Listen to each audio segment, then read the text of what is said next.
परमात्मा ने हमें जो सिर में बाल दिए हैं, यह हमारे श्रृंगार हैं, सुंदरता है, शोभा है। अगर नौजवान लड़के लड़कियों के शादी के पहले सिर के बाल एकदम हल्के और थोड़े रह जाएं, तो शादी में भी परेशानी आ जाती है, कोई जल्दी स्वीकार ही नहीं करेगा। उस परिस्थिति में बड़ी समस्या आ जाती है, करें क्या। कीमती कीमती तेल शैम्पू लगा लगा के थक जाते हैं, और जो 2-4 बाल बचे हैं वो बिछड़ जाते हैं उल्टा। तो आज हम आपको बता रहे हैं कुछ इस प्रकार से घरेलू नुस्खे जो आप अपने घर में करके लाभ उठा सकते हैं। आप शिकाकाई की फली आपको मिल जाएगा जो परचून दुकान में, या पंसारी के यहाँ से ले लेना। उसको कूट पीस के छान के रख लेना। आंवले का चूर्ण भी आपको मिल जाएगा तमाम फार्मेसियों से, या लावे कूट पीस के छान के रख सकते हैं। दोनों को बराबर मात्रा में मिला करके रख लीजिए, और अपने अपने बालों के हिसाब से 2 चम्मच पड़ता है, 3 चम्मच पड़ता है, उतनी मात्रा में रात को ही उसको पानी में, थोड़ा सा पानी में भिगा करके छोड़ दीजिए, और सवेरे उसका पेस्ट बना करके बाल की जड़ों में अच्छी तरीके से मल के लगा लीजिए। कम से कम 15 मिनट ज़रूर रखिए। 15 मिनट से लेकर के आधे घंटे तक रख सकते हैं, नुकसान कोई नहीं है।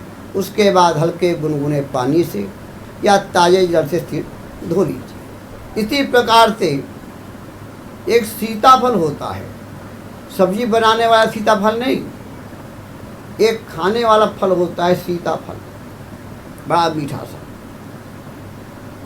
उसके बीज लीजिए, चाहे पंसारी की दुकान भी मिल जाएगा। मौसम में आप सीताफल खाने के शौकीन हैं तो घर में इतने बीज हो जाएंगे कि न पूछो। उनको आप सुखा करके पीस करके छान के रख लीजिए।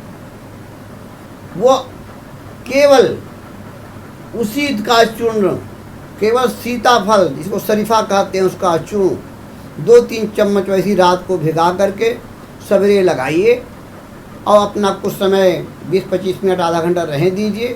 ताज़े पानी से सिर धो लीजिए। बाल की लंबाई को बढ़ाने में बड़ा अद्भुत काम करेगा। इसी प्रकार से बाल झड़ भी रहे हैं, लंबे भी नहीं हो रहे हैं, 2 मुँहे भी हो रहे हैं, तो आप केवल त्रिफला का चूर्ण, जो आमतौर पर घरों में आजकल मिल जाते हैं, तो त्रिफला का चूर्ण इसी प्रकार से 2-3 चम्मच पानी में डुबाइए, और सवेरे इससे तेल लगा के पेस्ट लगा करके सिर धोइए, या थोड़ा सा पानी ज़्यादा डाल देते हैं तो छान करके जड़ों में अच्छी तरीके से 5 मिनट तक मालिश कीजिए, और 15 मिनट आधा घंटा के लिए छोड़ दीजिए। सादे पानी से सिर धो लीजिए या गुनगुने से धो लीजिए। इसी से आपके बाल का झड़ना और बाल के 2 मुँहे हो जाने के कारण नहीं बढ़ पाना, इस सभी प्रॉब्लम में आपको आराम मिल जाएगा। और एक जो आपके किचन में मिलने वाली चीज़ है वह उड़द की दाल। बिना छिलके वाली उड़द की दाल को मिक्सी में पीस लो, और पीस करके चलनी में छान के रख लो, उसका बन गया आटा। उस 3 चम्मच 4 चम्मच को आप पानी में भिगा दीजिए, और सवेरे उसको अच्छी तरीके से जड़ में लगाइए। 15-20 मिनट रखिए, फिर सिर धो लीजिए। अगर घंटा रख लेंगे तो बाल एकदम जकड़ जाएगा, लगेगा बाल से निकलेगा नहीं, फिर दिक्कत हो जाएगी आपको बाल से उस उड़द के दाल को निकालने में। जिसको ये सूट कर जाता है, 1 महीना में लगेगा बाल काफ़ी लंबे हो रहे हैं, तो कटाते कटाते थक जाएगा। इस प्रकार से उड़द की दाल दिखने वाली सामान्य चीज़ है, लेकिन बाल के लिए इसमें अद्भुत शक्ति है। हमने इस प्रकार से कई लोगों पर इसका प्रयोग किया, और 100% तो सफलता किसी भी नहीं मिल पाती, लेकिन ये कह सकते हैं 100 में 80%, 90% लोगों को इसमें काफ़ी सफलता मिली। यहाँ तक कई तो कहते थे कि हम बाल इतना बढ़ने लग गया कि हम कटवा करके तंग आ गए। इसी प्रकार से भृंगराज ले लीजिए। भृंगराज ऐसे तो गांव में ऐसे मिल जाते हैं खेतों में, उसको ले करके सुखा लीजिए, अपन सारी के यहाँ से ले आइए। लेकिन कोई भी पंसारिक के हाथ से अगर ला रहे हैं जड़ी बूटी तो बहुत पुरानी ना हो, क्योंकि 1 साल से अधिक पुराने होने पर वो उसमें वो गुण नहीं रह जाता। वो भृंगराज और आंवले का चूर्ण दोनों अलग अलग चूर्ण करके बराबर मात्रा में मिला लीजिए और इसको सवेरे खाली पेट 1 चम्मच खा करके पानी पी लीजिए।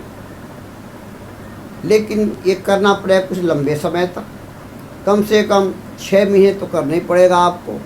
तो बाल के तमाम कमी दूर हो करके बाल आपके घने, लंबे और चमकदार हो जाएंगे। अगर मान लिया जाए इन सब में से किसी को भी करना चाहे आप कर सकते हैं, लेकिन कई लोगों के दिमाग में रहता है भाई कि बिना साबुन और शैम्पू के बाल साफ कैसे होगा। ठीक है, सप्ताह में 1-2 बार लगाना है तो कोई भी हर्बल शैम्पू, देसी शैम्पू लगा सकते हैं। यह तो केवल रीठा से ही सिर धोएं तो बाल एकदम साफ और मुलायम हो जाते हैं, सब मैल निकल जाता है। अगर फिर भी शैम्पू लगाने के आपकी आदत है, बिना लगाए अच्छा नहीं लगता, तो कोई भी देसी शैम्पू लगा सकते हैं। लेकिन शैम्पू से सिर धोने के बाद या साबुन से सिर धोने के बाद इतना ज़रूर करना कि 1 मग पानी में 1 नींबू को निचोड़ करके जब शैम्पू सिर धो लें उसके बाद फिर उस पानी से अच्छी तरीके से रगड़ के पूरे जड़ बड़ को सारे को सिर को रगड़ के धो लेना। उसके बाद कपड़े से पोंछ लेना।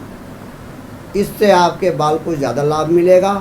शैम्पू और साबुन के जो नुकसान हैं उससे आप बच जाएंगे। जय हिंद।